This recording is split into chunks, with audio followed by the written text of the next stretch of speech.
Hey folks, so as I did for chapter 13 and hope to do for future quizzes, assuming that this works out for students, is to really help give you sort of a sense of what Phoner is saying. I'm going to go over what's in the reading questions. Hopefully you can use this as you prepare for the quizzes. Certainly not, we say, in lieu of the reading questions, but certainly to help clarify and refine your understanding of what Phoner's talking about, particularly because this time period, the Civil War and Reconstruction, so really from 1861 all the way through 1877, is an incredibly crucial time and can be pretty confusing. And also, it's going to be right at the start of a new and potentially chaotic semester. So here we go, folks. Okay. So as we have moved out of that 13er from 1848 to 1861, you have to understand that Lincoln's in a very difficult position. As southern states have seceded, they've said that they are their own country, and Lincoln is trying to keep the country together. At the same time, he's worried about states that are part of the North not seceding to go to the South. So Lincoln initially says slavery is not part of this conflict. Now, again, at the end of the day, for the South, slavery is all about this conflict, but Lincoln has to say it's not. And instead, he's like, it's about preserving the Union. And in that, first year of the war in 1861, Lincoln's main goal is to keep the border states, one of which is Delaware. Why you'd want to keep that, I don't know. But Maryland, Kentucky, Missouri, these are slave-owning states that are still in the North. And he wants to keep them in the North to create the broadest base of support for the war effort, because every state that leaves really hurts his cause. And as we're going to talk about in class, those states are actually really, really important for a number of reasons. And he worries that if he makes this all about slavery, it's going to drive these border states, which have a pretty significant population, 2.6 million white people and about 500,000 slaves, into the Confederacy. And then it would actually alienate conservative Northerners. So he's very concerned with playing this very delicate political game of saying it's really not about slavery. It's not about slavery. When the South's like, of course it's about slavery, and many people in the North are like, of course it's about slavery, but he's not making it explicitly about it. But slaves are going to take matters into their own hands. So as this war goes on, slaves are going to take actions that really propel, white Americans in the North and really important people like Abraham Lincoln on that road to emancipation. So well before Lincoln actually makes his Emancipation Proclamation in 1862, African Americans in the South are pushing for it. So as the Federal Army occupies part of Confederate territory, so as the Northern Army is going into the South, slaves by the thousands are basically heading to these Union camps. And unlike fugitives, that we'd seen before, we certainly saw the fugitive slave law, these runaways are largely women and children. So as before, we definitely did not see as many women and definitely not as many children going on the Underground Railroad and things like that, because entire families are just leaving plantations. And really important strategically for the North is that many of these, runaway slaves are passing along military intelligence and helping the North to better understand the South's terrain, which is really one of the advantages that the South had over the North, because if the North was going to come in and conquer the South, they, were struggling to figure out what the geography and the terrain was like. And Congress is going to actually push Lincoln down that road towards slavery. So in March 1862, just about a little under a year into the war, Congress prohibits the Union Army from returning fugitive slaves. So if slaves go to Union camps, then the Congress has said, you know what, you can't send them back. They also have created abolition in the District of Columbia. So, way back in the Compromise of 1850, we basically saw that you couldn't have the slave trade, but now you can't have slavery at all. They're going to give monetary compensation for slaveholders. So still, it's not complete and total abolition, like with no money. They are going to give some money. And then there's going to be something that's called the Second Confiscation Act, which basically says if you are a owner of slaves in an area that the Union has occupied, we can basically free those, because basically you're disloyal to the United States, so your slaves are freed.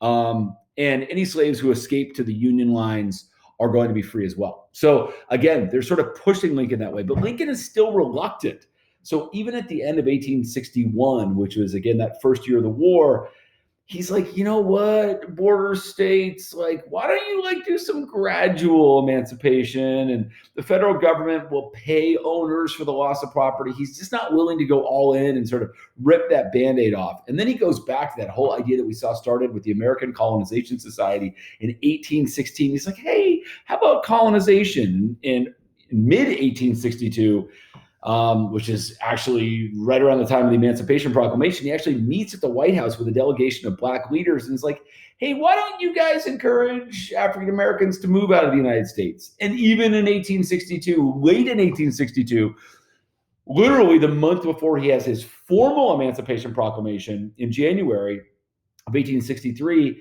he's meeting with like these shady people who are trying to settle former slaves off the coast of Haiti. So again, Lincoln, even as he's sort of thinking about emancipation and formalizing it, is still trying to figure out ways that he can potentially not have to go sort of fully radical, if you will. Okay. But finally, in the summer of 1862, okay, Lincoln looks at the situation, and the North is not doing well in this war. It's a war that they had pretty much every advantage in, and they're really, really struggling. So he surveys the scene. He's like, emancipation is a political and military necessity. And he's hoping that if he actually emancipates slaves, it might help his struggling army with manpower needs, so they could then use slaves in the army as well, freed slaves. They could change Northern political opinion. So now, once you say it's about slavery, perhaps you could actually get a boost from those people that are anti-slavery. And also, it looked for a long time like Britain was going to come in on the side of the Confederacy, in part because of their cotton diplomacy, we'll call it. And if he says this is about slavery, it would really appeal to those people that are anti-slavery in Britain. And Britain had freed their slaves earlier and sort of were far more progressive. But at the end of the day, like Secretary of State William Higher Law Seward, who we saw way back in the Compromise of 1850, who's like, it's a sin to support slavery. Don't even support this compromise. He's Lincoln's Secretary of State. He's like, whoa. You can't do this yet. You can't just like emancipate, because it's going to look like you're desperate. And you might say, well, why does it matter what you look like? Because it does. It has sort of, diplomatic ramifications of other countries coming in to help. They don't want to help potentially, the weaker side. So he's like, wait for a victory. You need a victory. Just sort of like we saw in the American Revolution, where the French weren't going to come in until really, George Washington's Continental Army had won a big battle, which we saw at Saratoga. So in September 1862, there's a really climactic battle at Antietam. So the South, one of the two times that Robert E. Lee sort of goes from the South into the North. In this case, he actually just sort of barely crosses into the North in Maryland. And he's beaten. It's not maybe the victory that Lincoln had wanted, but in this case, it's a victory.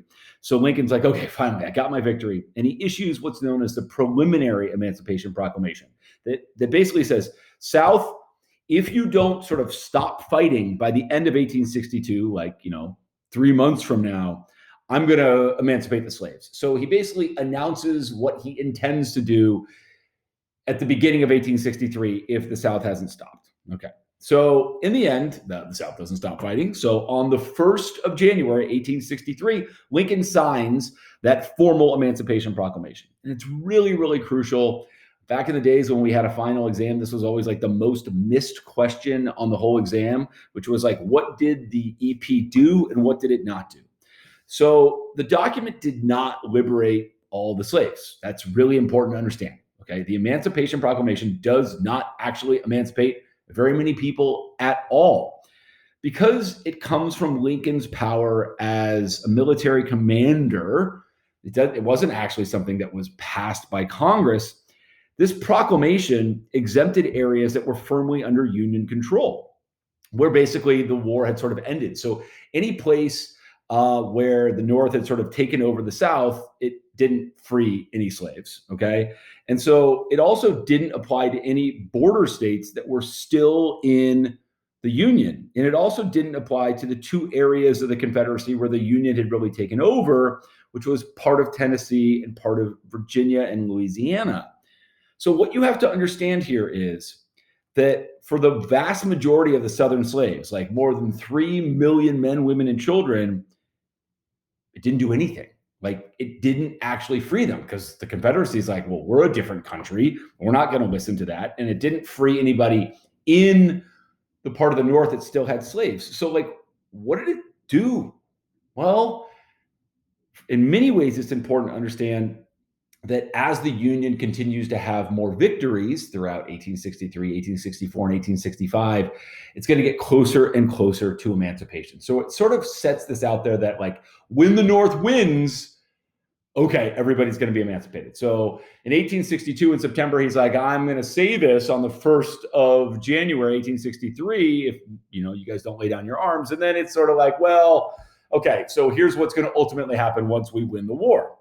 But despite its limitations, okay, like slaves hear about it and it sets off jubilation of free blacks and abolitionists in the North, as well as what we call contrabands. So again, those slaves that had escaped to enemy lines, as well as slaves in the South, they all hear about it.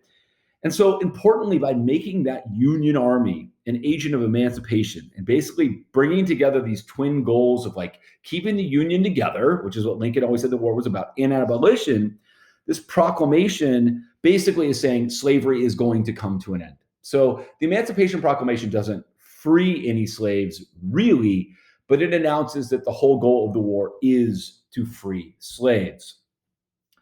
And so Lincoln is going to start thinking not just about freeing slaves, but using African-American soldiers in the Union Army. And, at the beginning, African-American soldiers had been able to enlist in the Navy, but there were concerns about having black soldiers fighting along white soldiers actually in the Army. So again, there's far fewer people in the Navy than are actually fighting in the Army. And again, the big concern is this going to alienate border states, these crucial border states of one of them's Delaware, but to stay in the Union.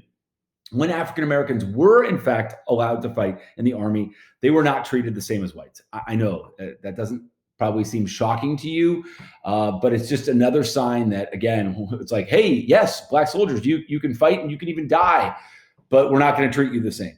So black soldiers received treatment that was definitely unequal. So they were in segregated units. And in fact, black soldiers that fought in every war, all the way up through World War II, were segregated. It's only the Korean War that happens after World War II where you're going to see integrated units. And so oftentimes commanded by abusive white officers, they got paid about 2/3 of what white soldiers got paid. They oftentimes weren't in combat. They were in really sort of tough labor positions, and they couldn't rise as high. So they were paid less. Their work was actually harder, although not necessarily in combat, and they couldn't sort of rise up like white soldiers could.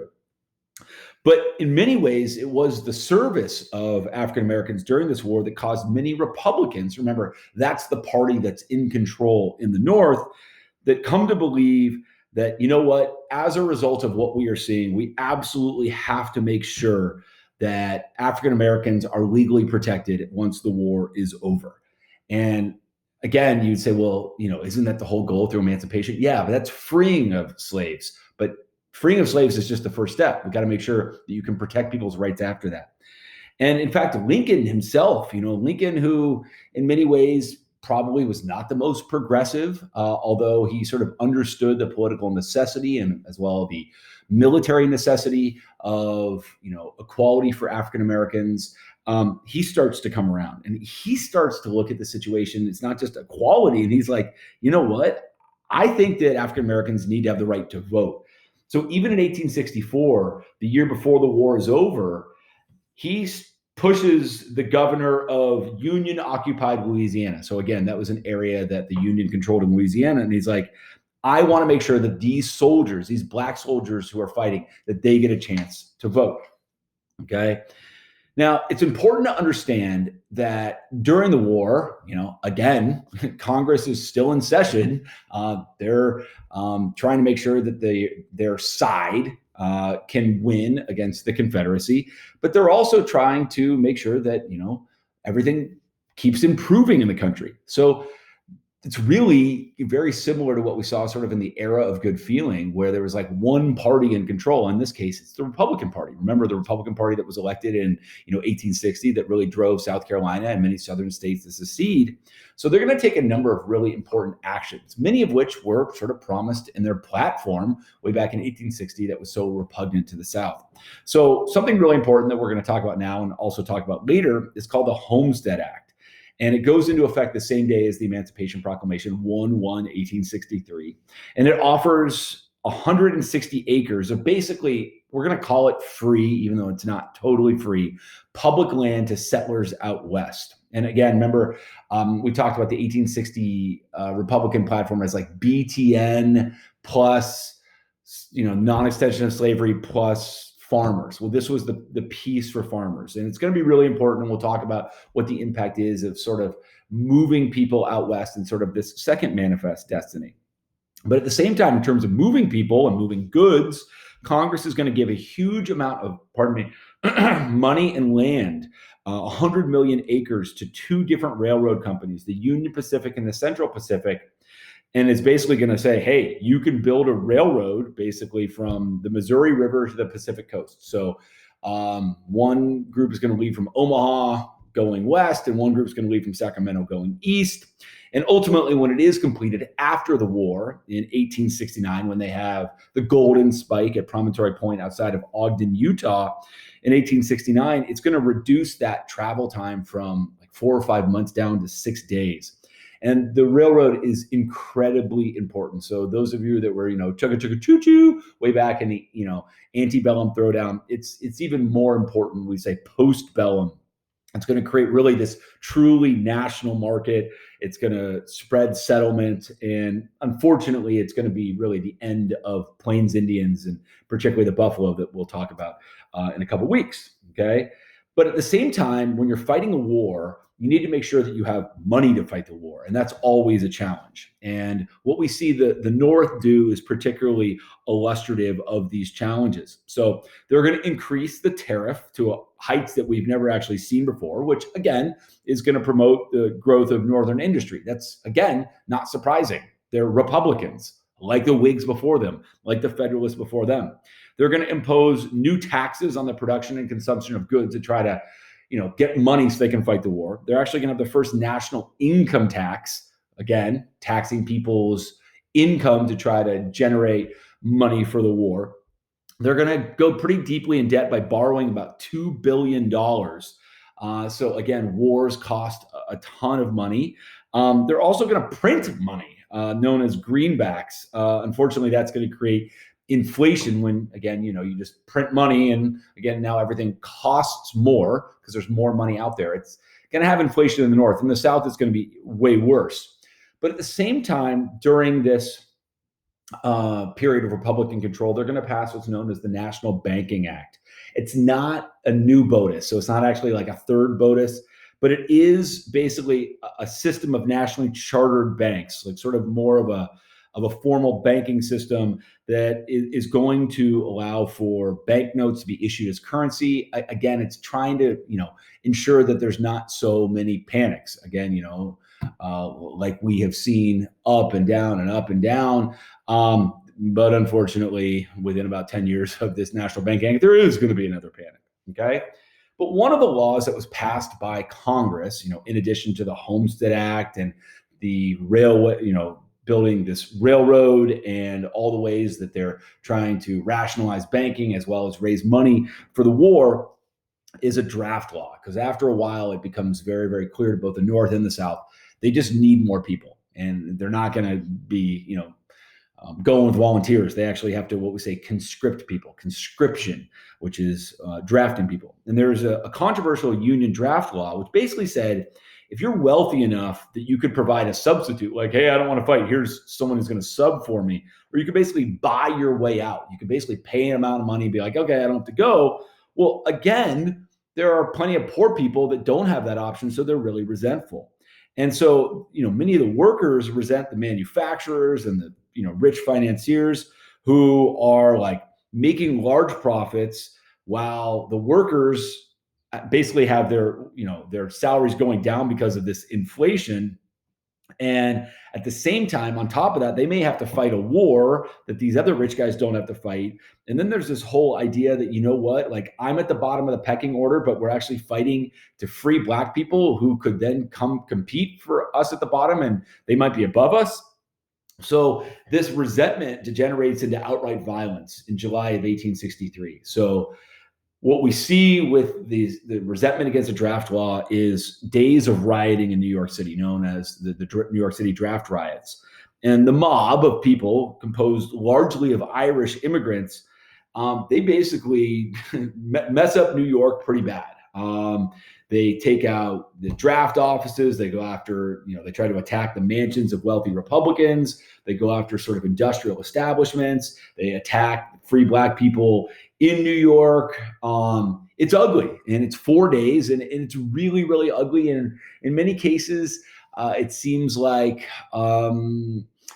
this is what it's come to. That Lincoln had tried to sort of keep the peace in the North, but once he makes it explicitly about slavery at the beginning of 1863, there's going to be a lot of tension in the North, even though the North is quote unquote fighting. They think that they have the cause on their side. There are many people that just don't believe in African American freedom. Now, the South has looked at the scene, and the whole time they had their fingers crossed, and they're like, you know what? We are always going to have countries that need our cotton. And as long as we have that trump card, we're always going to have the possibility that those countries are going to come with us because they need what we have. So in the early part of the war, the South actually tried to suppress its cotton production, saying, hey, Southerners, like, don't actually, don't sell that cotton to other countries. We want to make sure that they understand how badly they need it. And at the end of the day, Britain looked at the situation and they're like, oh, well, if you're not going to give us this cotton, we're going to try to find other options. So in the end, this whole idea of king cotton diplomacy that the South always thought they had in their back pocket for decades, even before the Civil War, they're like, whoa, where did that go? Because other countries, particularly Britain and France, realized that they were overdependent on Southern cotton. So they actually looked to other places to get their cotton. So Britain looks for cotton in Egypt and India. And actually, Russia is going to look in other parts of Central Asia for cotton. And as a result, when the war is over and the South's like, don't you guys want our cotton? There's actually too much cotton that is ultimately out there. And so we're going to see that sort of classic struggles with farmers and overproduction after the war as well. Okay. But it's also important to understand that the South had many of the same issues, but worse, actually, economically in terms of their inflation. But they also had the same issue that they are going to need soldiers. In fact, the South is going to need more soldiers than the North because they don't have as big of a population. And so there's also a loophole in the South that basically says, like, you can exempt one white male for every 20 slaves on a plantation. And so at the end of the day, if you're this rich plantation owner, there's a lot of, potential white men on your plantation that wouldn't have to serve.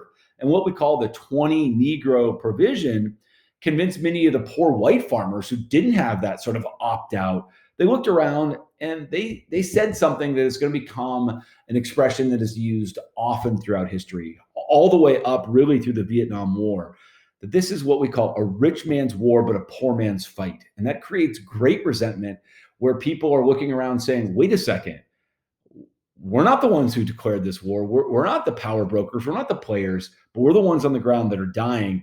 And we don't have any of the luxuries that the rich people have. Okay. So Lincoln, during the war, as every leader is trying to do, is trying to figure out, well, what's going to happen after this war? And it becomes very clear, obviously, as a result of the Emancipation Proclamation and all the moves that are being made as the North slowly sort of uses its dominant position to take over parts of the South. It's like, what are we going to do about African Americans? And this is a really, really crucial question. And so Lincoln, in 1863, this is, again, 2 years before the war is even over, announces what he calls his 10% plan. And basically, this 10% plan offers amnesty that basically says, okay, you can come back, we forgive you, and full restoration of your rights, including property. You can keep your property, but you can't keep your slaves, to all white Southerners, pretty much all white Southerners, okay, except for really high people up in the Confederacy, who take an oath of loyalty to the Union and support emancipation. So basically, if you say, listen, I'm with you, Union side, I support emancipation, if only 10% of the, of the number of people relative to the total number that had voted in 1860. So again, let's say, in Louisiana, let's say 200,000 people voted. If 20,000 people take this oath, again, 10%, they could elect a new state government that would, basically be allowed to come back into the Union. All they would have to do is really abolish slavery. But Lincoln's plan really offered no role to blacks in shaping this post-war order. And free blacks of New Orleans, an area that, again, the Union had taken over, they're like, no. Like, we think that we should definitely be part of this post-war order. And they start complaining to the radical Republicans in Congress. Again, those people that are most sort of ardent abolitionists. And so those radical Republicans passed something called the Wade-Davis Bill. And instead of it being 1/10, it basically said a majority of white Southerners in a state would have to pledge their, fidelity and their loyalty to the Union. And again, he said your new state government would have to respect black rights, although, again, not saying anything about the right to vote. So the bill passes Congress, and then it goes to Lincoln to sign it. Now, again, presidents really have three options. They can sign something, they can veto something, or they can basically do nothing with it. And in that time, Congress adjourns. It's called a pocket veto. It's basically the same as a veto, except you don't actually have to officially say no. And so Lincoln basically rejects it. So the 10% plan was rejected by Congress. The 50% plan was rejected by Lincoln. So as this war is going to draw to a close, late 1864, early 1865, there's no agreement about what this post-war order is going to look like. But in early 1865, Congress does take a really important step. They approve the 13th Amendment, which is going to abolish slavery throughout the entire Union. And they're going to actually put the word slavery into the Constitution for the first time. Remember, despite the fact that you have the Three-Fifths Clause and you have a fugitive slave law, and the fact that you talk about, you can't do anything with the slave trade for 20 years, it never actually said the word slavery. So the 13th Amendment ends slavery. Now, again, the war is not over yet, so it won't really mean anything until the war is over. And in fact, it's only approved, it still has to be ratified. And again, this is, towards the end of the war, but the war is not over. And in Lincoln's second inaugural address, just 35 days before the end of the war, and just under 2 months before he, in fact, is going to be assassinated by John Wilkes Booth, Lincoln famously says, with malice towards none, with charity for all, let us bind up the nation's wounds. So he's basically like, listen, the war is going to be over soon. We got to reconcile. We got to bring this all together quickly. Yet at the same time, he makes a pointed comment, sort of saying, you know what, maybe this whole war was to punish everybody, not just the South, but the North as well, for that sin of slavery. So in his first inaugural address, he sort of danced around slavery. He didn't want to say this was about slavery. And now he's like, you know what, this whole darn thing really was, maybe this is all because we supported slavery. Both of us are complicit. Both sides, all the way back, really to, if you're going to look at 1619 or post-Bacon's Rebellion, all the way up. So the Civil War is the most climactic moment that we've had in U.S. history up until this point. So what's the impact? As we move forward out of 1865, it's going to guarantee the Union's permanence. And what I mean by that is, we're always worried about sort of that Republican experiment. What would happen if we went to war and we lost? Well, this is a major war. This is two sides fighting each other from, within the same country. And in the end, the Union wins. And so that Republican experiment will continue. Slavery is going to be destroyed, although we are going to see sort of quasi-slavery rise up partly during Reconstruction and certainly after that. Whereas the South had really had much of sort of the economic power as a result of its cotton, it's really going to move now to the North. Industry is going to emerge. We're going to see really America's industrial revolution. The power of the federal government increased during the war and is going to continue to have more power. So, again, some of that states' rights, arguments are going to go by the wayside.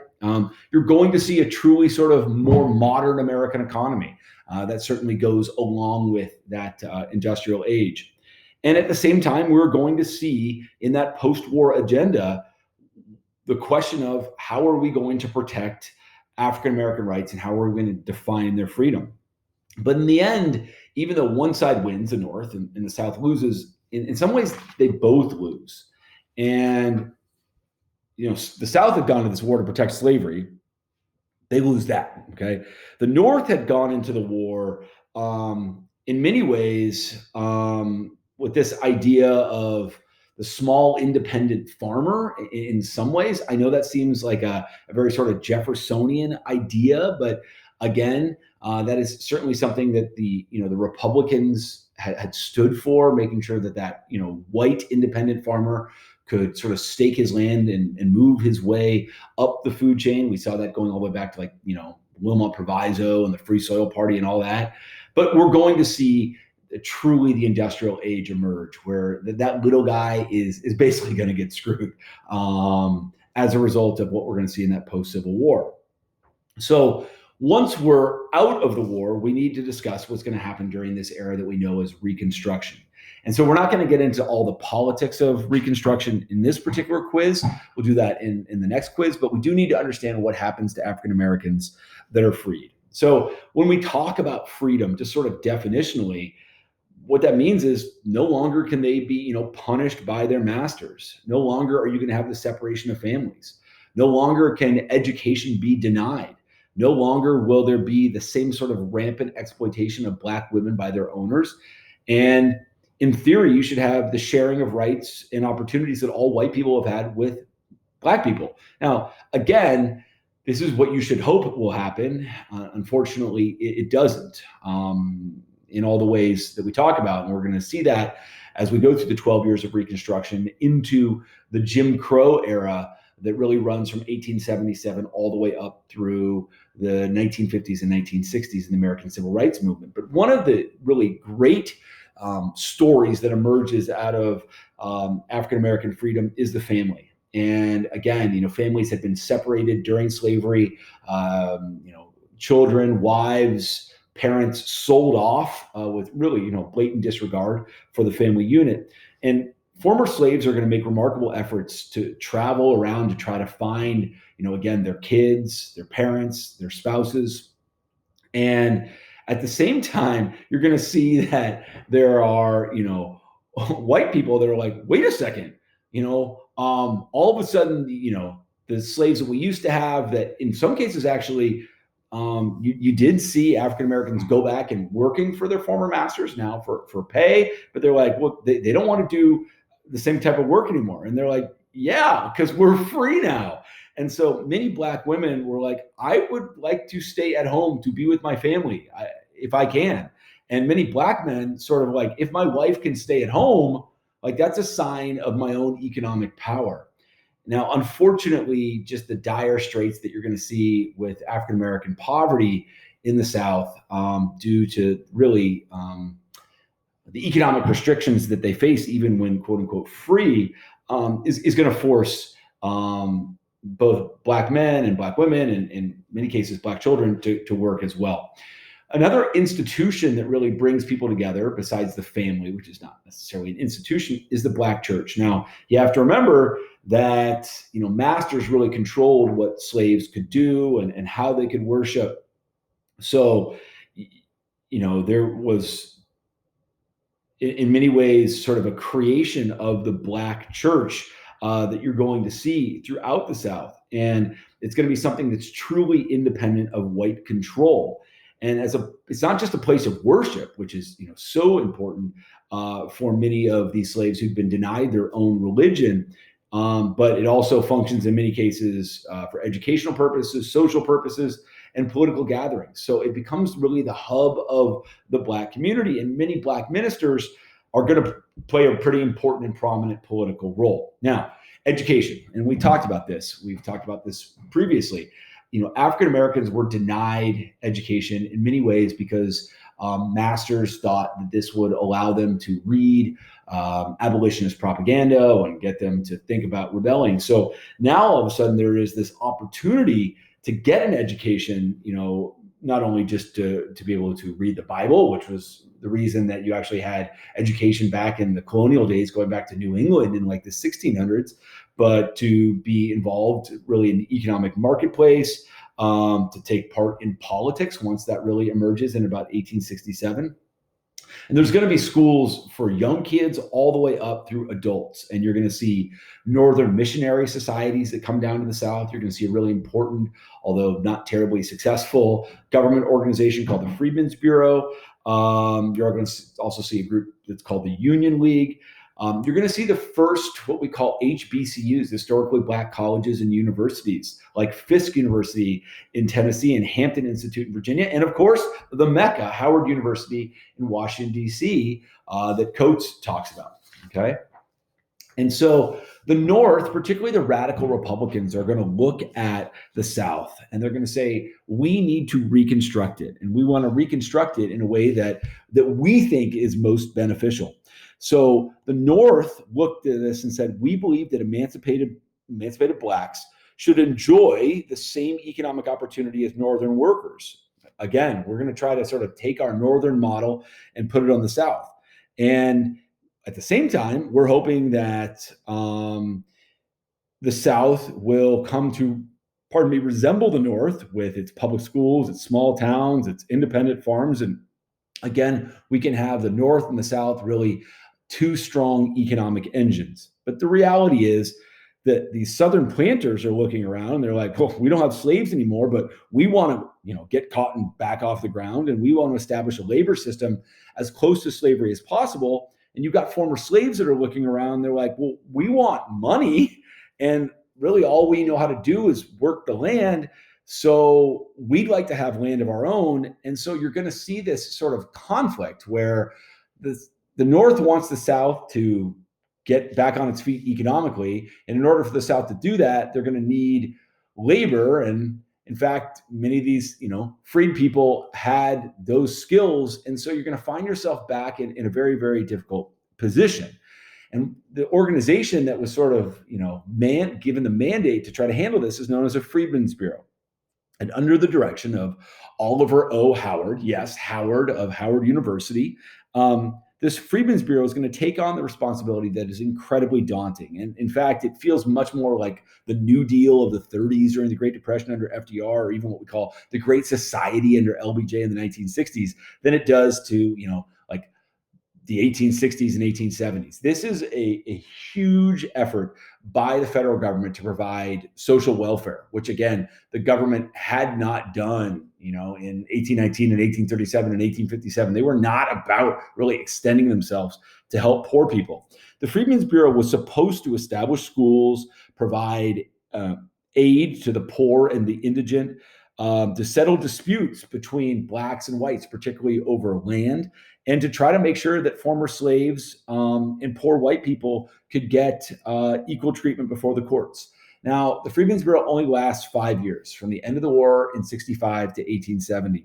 And there are only about 1,000 agents in the entire South to do this. It's sort of like when the federal government does prohibition in the 1920s and they pretty much give no resources to do it. It's like, well, that's going to fail. And in many ways, the Freedmen's Bureau did fail. It was just too much and too few people to help out. But the greatest achievements they have are in education and in healthcare. So within 4 years, nearly 3,000 schools, serving 150,000 people, from, again, kids all the way through adults. So that's really the greatest calling card of the Freedmen's Bureau, is in terms of education.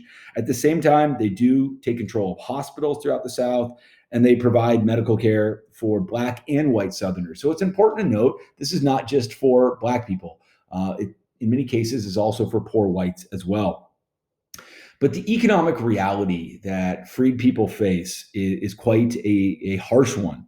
And so Andrew Johnson, who's going to be taking over for Abraham Lincoln when he's assassinated, who proves to just be, the worst, if not the second worst president in U.S. history, there'd been some confusion about whether African Americans would actually get land or not. And some people had been given land in certain parts of the South. And Johnson's like, nope, nope, nope.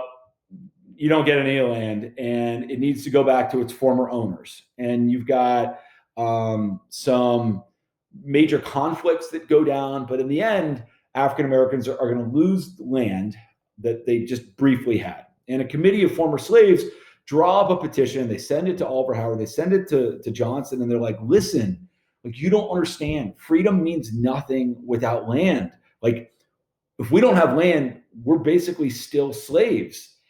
And in the end, because no land distribution took place, the vast majority of the freed people remained poor and without property during Reconstruction and after that. And because they have no other alternative, they're forced to basically work back in the fields for their white plantation owners. Not just plantation owners, but sometimes their former masters. And so they couldn't really rise up. And so they're confined to this farm work, unskilled labor, service jobs. And then again, Black women back sort of, in the master's house as cooks and maids. And so when we look at this, we say, like, what happened? Like, again, this whole war, this whole terribly bloody and destructive war is fought.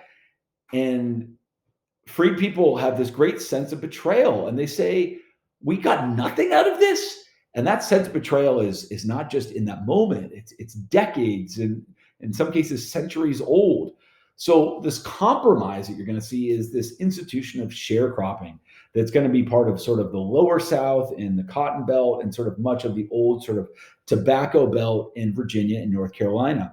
And so really it's trying to make sort of the best of a bad situation where white landowners need labor and Black freed people need the opportunity to try to make money. So what you're going to have is Black families can rent part of the plantation. Okay, again, that's the term sharecropping. And the crop is going to be divided between the worker and the owner at the end of the year. So again, you rent the land, but then as part of sort of your rent, you have to give part of the crop at the end of the year. And so it's supposedly good for both sides. And former slaves, they prefer it to the way slavery was because, again, they're not working under white supervision. There's some sense, now of independence and autonomy. But as the years go on, it becomes very clear that sharecropping is really oppressive. And it creates this huge economic disparity. So if we can just look at, I know it's later in the 1800s, but the example of Matt Brown, who was a Mississippi farmer who borrowed from the local merchant. So he has a debt. Okay. So we can look, it's like $226. And then the next year he produces $171 worth of cotton. So you're like, oh, okay, well, then, he should be down to like $50. But his debt has increased because he didn't just have his $226 of debt. He had to borrow for food. He had to borrow money for clothing. He had to borrow money for supplies and other items. So what he sees with Matt Brown, what we see with poor whites as well as free people, is they're constantly in a cycle of debt that they can never get out of. So whereas it looks on paper like it's an opportunity for Black people and poor whites to sort of get on their economic feet, they really never do. So I know this is pretty long in terms of a preview. I hope it didn't overwhelm you, and I hope that it did prepare you. I'm going to now record the second part in just a second. All right, folks.